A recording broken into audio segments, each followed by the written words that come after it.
সারা জীবন ধরে ঘরে বসে খাওয়াইতেছি, 10 বছর ধরে তোর পড়াশোনার পিছিয়ে টাকা খরচ করতেছি, তারপরে তোর লজ্জা শরম নাই? সারাদিন পড়াশোনা বাদ দিয়ে খালি বন্ধুদের সাথে আড্ডা দিয়ে বেড়াস। এইভাবে আড্ডা দিয়ে বেড়াইলে তো পরীক্ষাতে ফেল করবি। পড়াশোনা করবি না সেটা আগে কইলেই তো হইতো, কমসে কম আমার এতগুলো টাকা নষ্ট হইতো না। তোর মতো পোলা যেন কারো ঘরে জন্ম না হয়। যা বের হ আমার বাসা থেকে। আবার টাকাই রসুস কেন? বের হ। তোর মতো পোলা থাকার চাইতে না থাকাই ভালো।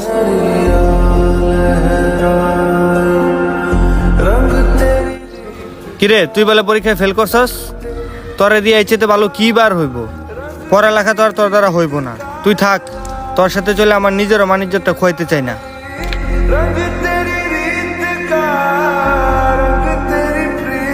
তোমার সাথে রিলেশন রাখা আমার দ্বারা আর পসিবল না। এই রেজাল্ট নিয়ে তুমি ফিউচারে কি করবা? যার ফিউচার ভালো না তার সাথে আমি রিলেশন রাখতে পারবো না।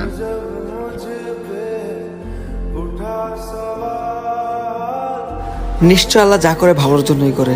আল্লাহর উপর ভরসা রাখেন, আবার নতুন করে শুরু করেন।